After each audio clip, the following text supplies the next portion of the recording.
Hi, I'm Ryan from Landscape Plus, and we are here today in Farnham with Carl and the team from CJ Landscapes.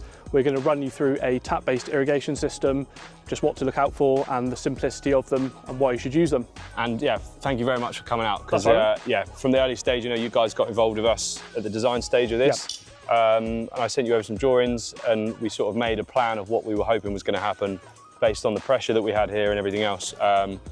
So yeah, coming out is really, really helpful for you, for us, for you guys to come out and help, making sure we've got everything we need, making sure the system's set out as it should be. We've had to make a couple of minor tweaks, haven't we? Because the beds are slightly bigger in some places than they were supposed to be. So splitting the systems and sort of sharing the pressure through them, and your knowledge of that has been invaluable. So yeah, really, really grateful for that. Thank you very much for coming out. So with most tap-based irrigation systems, you start with a tap splitter. We've got a triple tap splitter here. The reason for that is to give the client sort of general access to the tap if they wanted to. So for this one, we're going to have a double outlet timer on the left-hand side, on the right-hand side, and then there's an access, free in the middle there for if the client needs it for any sort of use. And then just screw your tap splitter on.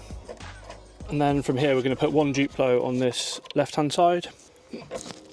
Being careful not to cross thread as you're doing it. So we got two tap timers here today, a Duplo and a single outlet. Now when you first set them up, battery in obviously. For the reason for having tap timers is to control the irrigation. So rather than having to manually do it, we can set 2 times per day on each controller. So generally you'd have it in the morning and the evening. And on this particular one, we've got rain sensors with them as well. So if we were to have a particularly bad spell of weather during the summer, this will automatically cut your irrigation out until it dries out, and then it will start your irrigation from the next setting. Can they be shared, Ryan? Can they go on the rain sensors? Yeah. No, so you just need one sensor per so you need to I mean, a quick tip, which sounds silly, but you wouldn't believe how many people have done it, is making sure, obviously, that's in an open space so that rain can get to it. Some people will put it under a cover and wonder why, the irrigation doesn't cut out when it's supposed to. So, one per timer, and that will do it automatically for you. So we've got 3 feeds. Obviously, this feed is coming from the main supply at the house. That's coming all the way down the garden into this system, and then we've got 3 outlets. One feeding some trees that we have in the lawn. This one will be feeding the main flower beds. So there's going to be a drip line irrigation system going through those.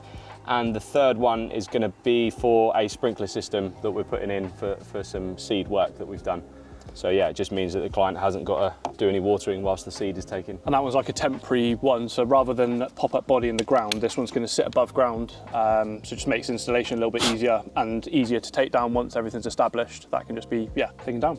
So at the bottom, you get a tap connector with every timer, and here, just to make life a bit easier to, attach and detach it, we've got a threaded hose connector with a thread on the bottom, so that will snap on and off, and that goes into a 19mm nut and tail that you want to put your ratchet clamp around to keep that water tight. That will be easy to attach and detach when you need to. Remember to use pliers to do up your fittings.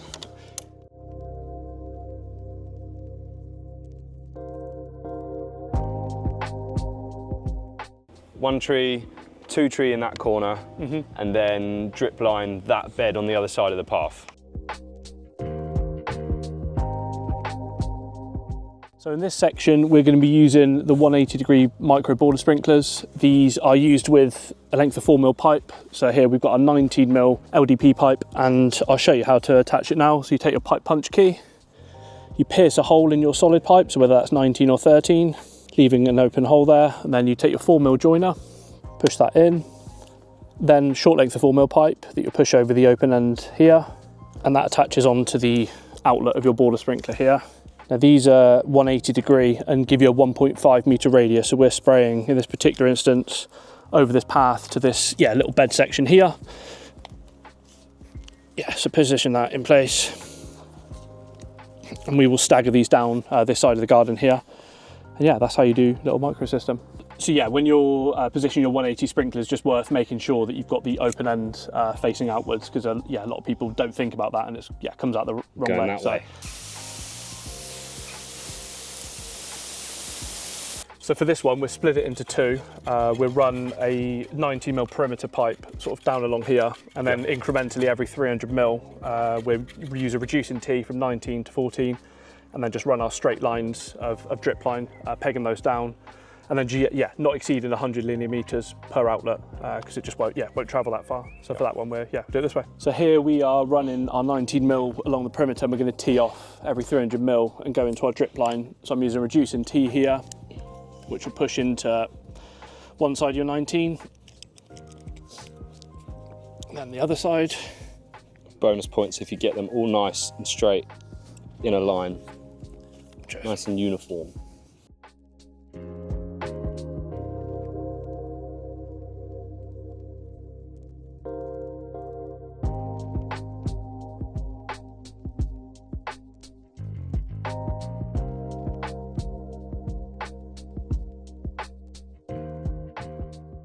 So the back area here, we're going to use our new garden range.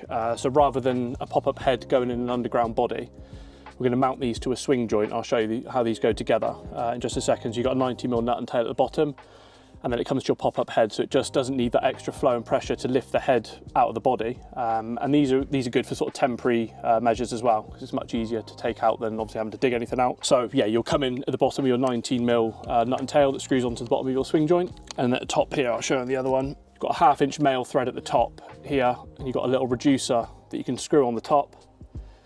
And then whichever spray head, this is an MP 3000, this one, the blue top, will push into the top and screw down.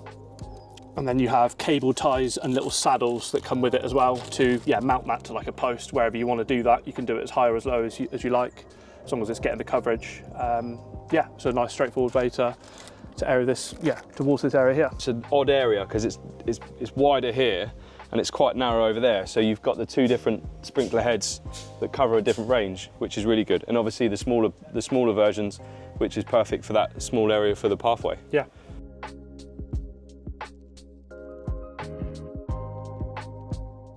Right, that's a wrap here today. We've made some good progress with the irrigation. 3 different systems installed. I don't know how you found that, Carl. We run through each area. Yeah. Wicked, really good. So they're on now anyway, aren't they? We've got this small sprinkler set up along here where we're reseeding that edge of the lawn. It's just maintenance free for the clients. Yeah. So, and we've done that so it can be taken out. We can plug all the holes and then that can be used for an irrigation system for a later part in the garden, which is going to be happening up there at another point. So yeah, really good, really good. We got drip line in this bed. We always try and keep it separate. So I think on this one, we got drip line on one zone. We got our micro border sprinklers, and then in a second we'll show you our garden rain system. As you can tell, absolutely soaked. So I was glad I was a guinea pig there. Then we're coming around to the last area here, which we've used the garden rain range to cover this.